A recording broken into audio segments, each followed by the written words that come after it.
আমি শ্রী গদাধর বিশ্বাস, তেহট্ট উচ্চ বিদ্যালয়ের প্রাক্তন ছাত্র। 1979 সালে আমি পঞ্চম শ্রেণীতে ভর্তি হয়েছিলাম। তারপরে টানা হায়ার সেকেন্ডারি পাস আমি ওই বিদ্যালয় থেকে করেছি। 1987 সালে আমি হায়ার সেকেন্ডারি পাস করেছি। এর মধ্যে অনেক ঘটনা আছে।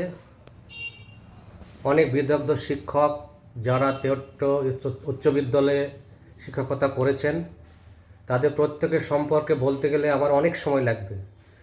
যেমন আমাদের শিক্ষক ছিলেন কমলেন্দু সান্যাল মহাশয়।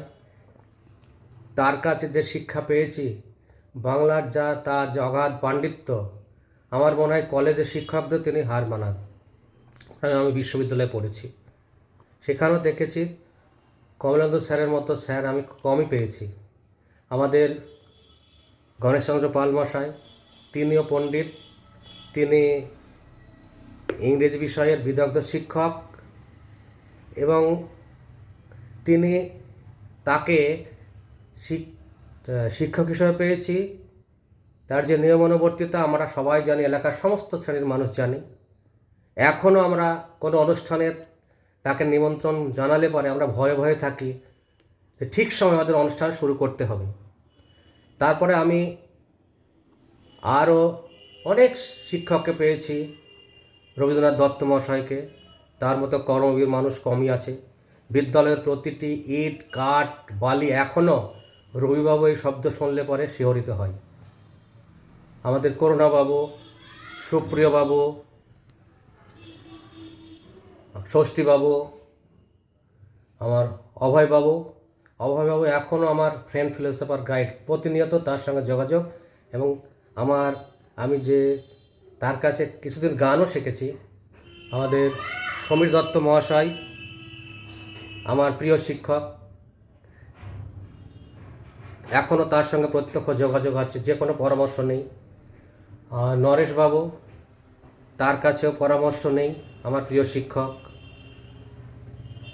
গৌতমবাবু খেলার শিক্ষক হলে পরেও তার সঙ্গে হৃদ্যতা আছে। কেন, খেলার মাঠে আমরা যখন কুলগাছি গ্রামের টিম থেকে খেলতাম, একসঙ্গে আমরা খেলা করেছি। এইভাবে অসংখ্য শিক্ষককে আমি পেয়েছি, যাদের কাছ থেকে অনেক কিছু শিখেছি। বিনয়েন্দু দেবনাথ, তার কথা না বললেই নয়। আমি যখন ক্লাস 10-এ পড়ি তখন তার ফিজিক্সের ক্লাস পেয়েছিলাম, খুব ভালো লেগেছিল। সেদিনই প্রিয় শিক্ষক তিনি হয়েছিলেন। তারপরে আমি এই বিদ্যালয়ের সহকারী শিক্ষক, পরবর্তীকালে সহকারী প্রধান শিক্ষক। প্রত্যেক শিক্ষক শিক্ষিকার সঙ্গে আমার এত মধুর সম্পর্ক। শিক্ষক হিসাবে যখন ছিল তখন যেমন ছাত্র হিসাবে স্নেহ পেয়েছিলাম, পরবর্তীকালে যখন আমি এই ছাত্রীর শিক্ষক হয়েছি, সহকারী প্রধান শিক্ষক হয়েছি, তখনও মধুর সম্পর্ক ছিল আমার। আমি ছাত্রের গণ্ডি পার হতে পারিনি। এতটা এরকম ভাগ্য মনে হয় কারোর হয় না। যেমন আমরা গণেশ বাবুকে দেখেছি, যে তাকে শিক্ষক হিসেবে দেখেছি, আবার সহকর্মী হিসেবে দেখেছি। আমি ভাগ্যবান। তিনি ইংরেজি বিষয়ে পণ্ডিত হওয়া সত্ত্বেও তিনি বাংলা ভাষার এতটা দক্ষ ছিলেন যে বিদ্যালয়ের সমস্ত আমি যখন বিদ্যালয়ের শিক্ষক হিসেবে আসি তখন তিনি ভারপ্রাপ্ত শিক্ষক ছিলেন, প্রধান শিক্ষকের দায়িত্ব পালন করতেন। তখন এই বিভিন্ন প্রশাসনিক কাজে ইংরেজি ব্যবহার না করে তিনি বাংলা ভাষা ব্যবহার করতেন। অনেক সময় প্রশাসনিক বিভাগের শিক্ষা দপ্তরের অধিকর্তারাও তার কাছে হার মানতেন। বিনয়েন্দু দেবনাথকে আমি সহকর্মী হিসাবে পেয়েছি, তাই নিয়মানুবর্তিতা, সত্যবাদিতা এখন আমাদের চলার পথেও। ভবেশ বিশ্বাস মহাশয়, তার ছাত্র হিসেবে যখন দেখেছিলাম, তিনি বিজ্ঞানের এলাকায় একজনই শিক্ষক ছিলেন, বিজ্ঞানের শিক্ষক হিসাবে। পরবর্তীকালে বিদ্যালয় পরিচালনার ক্ষেত্রে তিনি যে কৌশল দেখেছিলেন, এখনও তার কাছ থেকে আমরা সেটা শিখে আমরা কার্যক্রম চালাচ্ছি। এইভাবে দেখা যাবে যে প্রত্যেকের সঙ্গে আমার দুরকম সম্পর্ক, ছাত্র এবং সহকর্মী। এরকম যেমন আমরা কয়েকজন একসঙ্গে প্রায় একই সময়ে নিযুক্ত হয়েছিলাম। বর্তমান প্রধান শিক্ষক মানিকলাল ঘোষ মহাশয়, তিনি তার যে বিভিন্ন বিষয়ে দক্ষতা, তার জন্য আমরা গৌরব বোধ করি। তিনি প্রশাসনিক কাজকর্ম এমন সুচারুভাবে পরিচালনা করেন যে তিনি নদিয়া জেলাকে তিনি পরিচালনা করেন। অনেক সময় আমরা আমাদের পশ্চিমবঙ্গ সরকারের শিক্ষা দপ্তরকেও যেন তিনি প্রভাবিত করেন। যেমন আমরা নিযুক্ত হয়েছিলাম প্রদীপ কুমার বিশ্বাস, আমার দাদার মতো নিজস্ব দাদা, বিশ্বেশ্বর চৌধুরী, সুজিত ঘোষ মহাশয়, আমরা একসঙ্গে এখনও কাজ চালিয়ে যাচ্ছি। তারপরে উৎপল কুমার বিশ্বাস মহাশয়, ইংরেজ বিষয়ে পণ্ডিত মানুষ, তার সঙ্গে আমরা একাত্ম হয়ে কাজ করে চলি। আমাদের একসঙ্গে বাবুধন টুডু একসঙ্গে আমরা কাজ করছি। অসংখ্য শিক্ষক এবং অসংখ্য ছাত্রের সঙ্গে আমাদের যোগাযোগ। সুপ্রিয় বাবু, ষষ্ঠী বাবু, করুণা বাবু, রঞ্জিত বিশ্বাস মহাশয়, এরকমভাবে যেমন তুলসী বাবু সম্পর্কে আমার অন্যরকম একটা ধ্যান ধারণা। কেননা এখনও অনেক ছেলে, আমরা যখন পাড়ায় পাড়ায় ঘুরি, তুলসীবাবু যেভাবে শাসন করতেন অনেকে হয়তো ভয় পেতেন, কিন্তু আমার কাছে সেটা অন্যরকম। কেননা আমার মনে হয় তুলসীবাবু ছাত্রদের এতটাই ভালোবাসতেন যে দৈনন্দিন পাঠ যাতে তারা প্রতি করে সেই জন্য তিনি সদা জাগ্রত থাকতেন, সেই জন্য তিনি ছাত্রদের শাসন করতেন। এবং পাড়ায় পাড়ায় ঘুরলাম তো ছাত্ররা বলছে তুলসীবাবু ছিলেন বলেই আমাদের পড়াশোনা হয়েছে। তো এরকম অসংখ্য শিক্ষক, নির্মলবাবুর কথা না বললেই নয়। নির্মলবাবু তো খেলার মাঠে বাঁশি কথা বলতো। নির্মলবাবুর সঙ্গে আমার প্রত্যক্ষ অভিজ্ঞতার একটা ঘটনা আছে, এখন বলতে গেলে অনেক বেড়ে যাবে। যেমন বলুন। আমি যখন 5-এ ভর্তি হই তখন তো পরীক্ষা হতো না, তখন ওই যে আগে যোগাযোগ করতে পারতো সে আগে ভর্তি হতে পারতো। যে আমাদের গ্রামের ডি গ্রুপের ছিলেন আমার কাকা নরেন প্রামাণিক মহাশয়, তিনি আমাকে ভর্তি করে দিয়েছিলেন। আমার রোল 24 হয়েছিল। তারপরে রেজাল্ট যখন বার হয় তখন তো রেজাল্ট ঘোষণা হতো, হেডমাস্টার মশাই ক্লাসে গিয়ে রেজাল্ট ঘোষণা করতেন প্রত্যেকের, সবাই তাকে থাকতো কখন আমার নাম ঘোষণা হবে। আর আমাদের গ্রামে 3 জন কর্মী ছিলেন অফিসের, আমাদের গ্রামের শ্রীরামচন্দ্র রায় মশাই প্রধান করণিক, আর শ্যামাপদ মণ্ডল আর নরেন প্রামাণিক মশাই। তা আমরা যাই হোক আগে রেজাল্ট জেনে যেতাম। তা আমি তো আগে ভালো খবর জেনেছিলাম, কিন্তু রেজাল্ট আউটের দিন আমার কোনো নাম ঘোষণা করা হলো না। আমি তো কাঁদতে শুরু করেছি। তখন নির্মলবাবু নিয়মানুবর্তিতার মূর্ত প্রতীক ছিলেন, তাই গণ্ডি থেকে বেরিয়ে এসে তিনি আমাকে বললেন, তোমার রেজাল্ট ভালো হয়েছে, তুমি সেকেন্ড হয়েছ, তোমার ওই বই দেওয়া হয়নি তো ওই জন্য তোমার নাম ঘোষণা করা হয়নি, বই জমা দেবে, তাহলে তোমার রেজাল্টটা আমরা মার্কশিটে দিয়ে দেবো। এরকম অনেক ঘটনার কথা আছে। খেলাধুলার সঙ্গে গুরুত্ব ছিল। যেমন আমি 5-এ পড়ি, 9.5 বছর বয়স, তখন আমরা সিদ্ধেশ্বরী মাঠে খেলা করতে গিয়েছিলাম, দেখতে গিয়েছিলাম খেলা। তখন বাস ছিল না, আমরা পায়ে হেঁটে কুল গাছে গিয়েছিলাম, কোনো ক্লান্তি অনুভব করেনি। তো এইভাবে খেলার তখন গুরুত্ব দেওয়া হতো। অনেক ছাত্র, যেমন অনুপম রায়, আমাদের ননীবাবু ছিলেন, ননীবাবুর কথাটা মনে আসলো। ননীবাবুর কথা অময় মানুষ তো হয় না, ধীরেনবাবুর কথা, অখিলবাবু, তো এইরকম পঞ্চশীলা ম্যাডাম, তারপরে নিয়তি ম্যাডাম, তারপর অজন্তা ম্যাডাম, তারপরে আমার একটা ম্যাডাম ছিলেন 6-এ চলে গেছিলেন, গীতাদি, তিনি খুব খুব দয়ালু ছিলেন। তা এইভাবে ননীবাবুর কথা বলতে গেল, অনুপম রায়, সেই সময় ভালো ভালো স্টুডেন্টরা কিন্তু খেলা করতো। যাদব ঘোষ খুব ভালো স্টুডেন্ট ছিল, অকালে তিনি প্রয়াত হয়েছেন। যেমন আমাদের নীলবাবুর ছেলে, বড় ছেলে, উনিও খেলা করতেন। ছোট ছেলে এখন আছে চঞ্চল, উনিও খেলা করতেন। চঞ্চলের নাম আসলে যখন উচ্ছল রায়, এটা আমাদের গর্ব। তা কাশেম আমাদের গর্ব। তো এইরকম অনেক শিক্ষা, ধীরেনবাবুর কথা আগে বললাম। তাহলে বিদ্যালয়ে আমরা তো ক্লাস করেছি, তখন ছাত্র ছিলাম, তখন তো আমরা স্টাফ রুম দেখতে পেতাম না, ওদিকে যেতেই পারতাম না। কিন্তু যখন আমি শিক্ষক হয়ে আসলাম, স্টাফ রুমের কি মাধুর্য তখন আমরা অনুভব করতাম। সারাদিন আবার শিখেই যেতাম এবং কত রকম আলোচনা হতো, জ্ঞানের আলোচনা হতো, আমরা মুগ্ধ হয়ে যেতাম। তা এইভাবে বিদ্যালয়ের স্মৃতিচারণ করতে গেলে অনেক সময় লাগবে। আর আমি শিক্ষক হিসেবে যোগদান করার পর খেলা সম্পর্কে বলতে গেলে একটি খুব আহ, আহ, খারাপ ঘটনার কথা মনে পড়ে। অনেকে জানেন, মনে পড়বে হয়তো। আমাদের খেলা ছিল ওই ছোটডলদা মাঠে। তখন আমরা খেলা করে ফিরছি ম্যাটাডোরে করে। তখন আমাদের গাড়ির ওপর হঠাৎ করে 5 দাঁড়ার মোড়ে এ, ইট পাটকেল পড়ে। স্বাভাবিকবশতই ছেলেরাও ছিল, আমরাও ছিল, আমাদের বয়স কম। আমি বিশ্বেশ্বরবাবু, প্রদীপবাবু ছিলাম। তো গাড়ি থেমে যায়। তখন সেই ঘটনাকে কেন্দ্র করে বলতে গেলে একটা গল্প হয়ে যাবে, অত ঘটনা বলছি না। কেন্দ্র করে খণ্ডযুদ্ধ শুরু হয়ে যায়। আমাদের 2জন ছাত্র খুব আহত হয়, যারা খেলোয়াড়ি ছিল। ওই ফুলগাছির বিপ্লব মণ্ডল আর হিসাব মণ্ডল, খড়িয়াপাড়া। হিসাব এখন থাকে না, বাইরে থাকে। এই 2জনকে হসপিটালে ভর্তি করতে হয়েছিল, দীর্ঘদিন চিকিৎসা হয়েছিল। খেলা করতে গিয়ে ভালো যেমন আছে, আবার এরকম একটা দুর্ঘটনার ঘটনাও আছে। তা আমাদের তেহট্ট উচ্চ বিদ্যালয় আমার কাছে গর্ব, কেননা এই বিদ্যালয়ে আমি ছাত্র ছিলাম। এই বিদ্যালয়ের সহকারী শিক্ষক, আবার বর্তমানে সহকারী প্রধান শিক্ষক। এরকম ভাগ্য মনে হয় কম মানুষেরই হয়। এই অনুষ্ঠান যাতে সার্থকভাবে হয়, আমরা প্রায় 2 মাস ধরে আমরা বিভিন্ন এলাকায় ঘুরেছি। অনেক ছাত্রের সঙ্গে যোগাযোগ হয়েছে, বিশেষত আমি আর মানিকবাবু, হেডমাস্টার মশাই আর আমি খুবই আনন্দ উপভোগ করেছি। কেননা কত ছাত্রের সঙ্গে যোগাযোগ হয়েছে এ গণনার অতীত। মানে এখন পূর্ণ দিনের মধ্যে এখন আপনারা আছেন আর কি, আমরা 2জনই আছি বেশি। মানে সবাই চেনে আর কি ম্যাক্সিমাম। কেননা একটা পড়ায় ঢুকলাম, হঠাৎ করে একটা আমাদের ছাত্র প্রণাম করলো।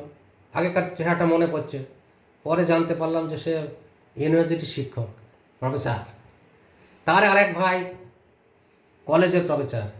বাড়ির কাছে, জানতাম না, আমাদের বর্গিটাকে পড়ায় বিশ্বজিৎ হালদার। সে আমার ছাত্র, আমার সাবজেক্টেরই সে ওই বহরমপুর বিশ্ববিদ্যালয়ের প্রফেসর হয়েছে। তো এইরকমভাবে কদিন আগে শুনলাম হালদার পাড়ায়, তেহট্ট দত্তপাড়ায় ঘুরতে গিয়ে আমাদের এক ছাত্রী, সে প্রফেসর বহরমপুর গার্লস কলেজে। হালদার কি হালদার। আবার আমার ছাত্র দেবনাথপুরে, সে একজন বড় সরকারি আধিকারিক। তাহলে আমরা এই কথা যে আমরা প্রথমে জানতাম না। আমরা তো স্কুলের জন্য সাহায্য চাইতে গিয়েছিলাম, তখন তার কাছে আমরা হঠাৎ করে সে বলল, বা তিনি বললেন, ছাত্র বড় হয়ে গেছে যখন, যে যে স্যার কত টাকা নেবেন। আমরা ভালো বলতে পারলাম না, 10,000 টাকা দিয়ে দিল। পরে জানলাম যে আরও চাইলে দিত। তা যাই হোক, এভাবে অনেক ছাত্র ছাত্রীর সঙ্গে আমাদের যোগাযোগ হয়েছে। আগামী এই 5 দিন, 27 থেকে 31শে ডিসেম্বর, আগের পূর্বের ঘোষণা মতোই যে অনুষ্ঠান আমাদের হবে এবং এলাকায় প্রচার চলছে। ইতিমধ্যে আমার ছাত্র দীপঙ্কর, যে এখানে আমার এই কথাগুলো সে ওই আমাদের মুঠোফোনের মধ্যে সঞ্চিত করছে, সে আমার ছাত্র ছিল, আবার সহকারী শিক্ষক ছিল। এই অনেক মানুষের সঙ্গে সে যোগাযোগ করেছে, আমার সঙ্গে আলাপ চলছে। তো এই আলাপের মধ্যে আমি বলতে চাচ্ছি, সকলেই আসবেন। কেননা আমি এর আগেও প্রচার করেছি, তখন বলেছি যে বিদ্যালয় শুধু প্রাক্তন ছাত্রছাত্রী, অভিভাবক নয়, প্রাক্তন শিক্ষক শিক্ষিকার নয়, প্রাক্তন শিক্ষাকর্মীর নয়, সকলে এই এলাকায় যারা বসবাস করছেন। কেননা 1996 সালে তেহট্ট মহকুমা গঠিত হওয়ার পর এলাকার পরিধি অনেক বিস্তৃত হয়েছে। দূর দূরান্ত থেকে অনেক মানুষ এখানে এসে বসবাস শুরু করেছেন, এবং তেহট্ট হাই স্কুলের মাঠ তাদের কাছে খুবই দরকার। তেহট্ট হাই স্কুলের প্রাঙ্গণ, তেহট্ট হাই স্কুলের গৃহ তাদের কাছে খুবই দরকার। কেননা যেমন শরীরচর্চার জন্য দরকার, সেই ভোর 5টা থেকে 5টার আগে থেকেই বিদ্যালয় সকলের জন্য উন্মুক্ত থাকে, খেলার মাঠ। আবার দুপুরবেলায় আমাদের অনেক ছাত্রছাত্র, প্রাক্তন ছাত্র, তারা ওই ডিফেন্সে চাকরি করে বলে তারা ওখানে শরীরচর্চা করে, সন্ধ্যেবেলায় চলে আসে অনেকে। আবার বিভিন্ন আমাদের প্রাক্তন ছাত্রছাত্রী বিভিন্ন তারা ধরনের, যেমন সাংস্কৃতিক বিদ্যালয় খুলেছে, সঙ্গীত আবৃত্তি চর্চা করে, তাদেরও যখন পরীক্ষাগুলো হয় আমাদের বিদ্যালয় হয়, রবিবারেও আমাদের বিদ্যালয়ে ছুটি থাকে না। এলাকার বিভিন্ন শ্রেণীর সংগঠন আছে, তারাও রবিবারে এখানে তাদের সভাগুলো করে। তাই সমস্ত শ্রেণীর মানুষের বিদ্যালয় হচ্ছে তেহট্ট উচ্চ বিদ্যালয়, কারো কোনো ব্যক্তিগত বিষয় নয় এটা। যে স্কুলে পড়েনি তারও বিদ্যালয়। তাই সমস্ত শ্রেণীর মানুষকে আমরা আবেদন জানাচ্ছি যে এই যে কদিন বিদ্যালয়ে অনুষ্ঠান হবে আপনারা আসবেন, আনন্দ উপভোগ করবেন। সকলে সাহায্য সহযোগিতা করেছেন, সকলের মিলিত প্রচেষ্টায় আমাদের এই অনুষ্ঠান হবে। আর এখানে একটি কথা বলে রাখি, এত মহা উৎসব করতে গিয়ে হয়তো সামান্য ভুল ত্রুটি হতেও পারে, আপনারা নিজ গুণে সেটা ক্ষমা করবেন। চলে গেছিলেন যেমন দেবনারায়ণ মদক বাবু, তার দেবনারায়ণ মদক খুব ভালো শিক্ষক ছিলেন, তো অল্প দিনে ছাত্রদের মন কেড়ে নিয়েছিলেন। যেমন নবকিশোর বাবু খুব ভালো শিক্ষক ছিলেন, যেমন কানাই বাবু খুব ভালো শিক্ষক ছিলেন, ভূদেব দেব শর্মা, ওনার কাছে ইকোনমিক্স পড়েছে। আরেকজন আমাদের এলাকায়, তাকে আমি স্যারই বলি, যেমন সমরবাবুর ছেলে কিছুদিন আমাদের ইকোনমিক্স নিয়েছিলেন, পড়িয়েছিলেন, সলিল বিশ্বাস, বর্মানে এখন তেহট্টে থাকেন। তো এরকম অনেকেই আছেন তারা। এছাড়া আমাদের অনেকে এখানে তো কিছুদিনের জন্য চাকরি করেছেন, যেমন আমাদের নারায়ণ বসাক, আমার দাদা অখিল বিশ্বাস এখন ভবানীপুরের। হ্যাঁ, এরকম অনেকে আছেন। যেমন আমার এক ছাত্র ওই চক বিহারি, সে কিছুদিন আমাদের এখানে ডেপুটেশনে কাজ করেছে, অপূর্ব বিশ্বাস। অপূর্ব। হ্যাঁ, তো এরকম অনেক শিক্ষকের কাছে। আমাদের প্রধান শিক্ষক ছিলেন অসমানন্দ মজুমদার, আর শিক্ষক ছিলেন আমাদের আরেক প্রধান শিক্ষক ছিলেন দিলীপ কুমার বাগচি, দুজনেই প্রসিদ্ধ মানুষ ছিলেন। আরেকজনের কথা হ্যাঁ মনে আসছে যে ওই আমাদের সহকারী প্রধান শিক্ষক ছিলেন, তার জগদীশ রায় মহাশয় আমাদের সহকারী প্রধান শিক্ষক ছিলেন। জগদীশ রায়বাবুর সম্পর্কে আমি কিন্তু এখনও, অনেকে ভয়ের কথা বলেন, কিন্তু আমি কোনো দিনই দেখিনি, তার হাসি মুখে দেখেছি এবং আমাদের খুব মিষ্টি ক্লাস এমনভাবে নিতেন, খুব ভালো লাগতো। তিনি আমাদের হিস্ট্রি ক্লাস নিতেন। কান্তবাবুর কথা না বললেই নয়, কান্তবাবু যে প্রয়াত হয়েছেন এখনও আমি মেনে নিতে পারি না। কেন? কান্তবাবু আমাদের এলাকার ছাত্রছাত্রীদের অভিভাবক ছিলেন, প্রতিনিয়ত আমাদের খবরাখবর নিতেন। অশোকবাবুর কথা, অশোকবাবু অশোকবাবু আমার সহকর্মীও ছিলেন, তার ক্লাসও করেছে, খুব ভালোবাসতেন। এবং তিনি রিটায়ার্ড হওয়ার পর কিছুদিনের মধ্যে মারা যান। ভবেশ কর্মকার বাবু ভূগোল পড়াতেন, এবং আমি দেখেছি যে তিনি কেউ নিয়মানুবর্তিতা প্রতীক ছিলেন, তিনিও ছিলেন। এবং তিনি একটি বিষয় তার দেখেছি যে ওই ক্লাসে, বিশেষত পরীক্ষার হলে আমি তার সঙ্গে কিছুদিন সহকর্মী হিসেবে তাকে পেয়েছিলাম, এবং পরীক্ষার হলে 3 ঘন্টা তিনি কখনো বসতেন না, তিনি সব সময় দাঁড়িয়ে থাকতেন, কোনো সময় তিনি বসতেন না। হরেন বাবুর কথা, আমাদের শিক্ষক ছিলেন গ্রামের, তিনি তো চিকিৎসকও ছিলেন, অনেক অভাগা মানুষের তিনি চিকিৎসা করতেন। আমিও ছোটোবেলায় কী করতাম, ওই আমাদের বাড়ির কাছে বাড়ি ছিল তো, হোমিওপ্যাথি ওষুধ দিতেন। জ্বর আসলে পরেই আমরা বাড়ি থেকে একটা ছোট্ট শিশি নিয়ে যেতাম, তার শারীরিক কলের জল দিয়ে উনি ওষুধ দিয়ে দিতেন। সমরবাবুর কথা, সমরবাবু আমাদের ইতিহাস পড়াতেন, খুব ভালো মানুষ ছিলেন, রসিক মানুষ ছিলেন।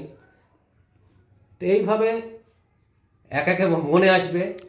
তা শেষে আবার বলি যে প্রদীপ ভট্টাচার্য, হ্যাঁ, প্রদীপ ভট্টাচার্য মশাই আমাদের পল সায়েন্স পড়াতেন। প্রদীপ ভট্টাচার্য বাবু। তারপরে ছিলেন সুভাষ সান্যাল বাবু, হ্যাঁ, জগবন্ধুর কথা না বললে নয়। জগবন্ধু খুব ভালো মানুষ ছিলেন, এবং তার কথার স্বর এখনও আমার মস্তিষ্কে সঞ্চিত আছে। তিনি ফিলোজফি পড়াতেন এবং ছাত্রদের কাছে খুব প্রিয় ছিলেন। ফিলোজফির তিনি এত ভালো লিখে দিতেন নোটগুলো, খুবই ভালো ভালো নাম্বার উঠত। সোলেনবাবু তো এই ভাইয়ের মতোই, ভাই বন্ধু। যেমন প্রদীপবাবুর সঙ্গে আমার মান অভিমানের সম্পর্ক, মাঝে মাঝেই কথা বন্ধ থাকতো। বিশ্বেশ্বর চৌধুরীর সঙ্গে সেই সম্পর্ক আমাদের অনেক। আবার উৎপল বাবুর সঙ্গে অনেকে মিশতে চায় না, মানে কেমন মনে করে, কিন্তু আমার সঙ্গে মধুর সম্পর্ক। হেডমাস্টার মশাই মানিক বাবুর সঙ্গে আমার দাদা ভাইয়ের সম্পর্ক, সুজিত ঘোষের সঙ্গে আমার দাদা ভাইয়ের সম্পর্ক। বাবুধন টুডু একটু বয়সে কম, ওর সঙ্গে মধুর সম্পর্ক। আরেকজন শিক্ষক এসেছিলেন আমাদের সন্দীপ ঘোষ মশাই, সেই সময় একসময় সন্দীপ ঘোষও খুব রসিক, কালকে আমাদের বিদ্যালয়ে এসেছিলেন। তা সন্দীপ ঘোষ অন্য বিদ্যালয়ে চলে গেছেন প্রধান শিক্ষক হয়ে। আরেকজন আমাদের সঙ্গে এসেছিলেন, কিছুদিন সঙ্গ দিয়েছিলেন, এখন বর্তমানে ওই হাসপাকুড়িয়া বিদ্যাপীঠের সহকারী প্রধান শিক্ষক, ভারপ্রাপ্ত শিক্ষক সুব্রত বিশ্বাস। আমাদের সময় করণিক হিসেবে ছিলেন সুব্রত অধিকারী। তো দেবিকা হালদার আমাদের আগে দু বছর আগে আমার আগে নিয়োজিত হয়েছিলেন, তিনি ওই অবসর গ্রহণ করছেন। আর একজনের কথা না বললে নয়, স্বপ্না মজুমদার।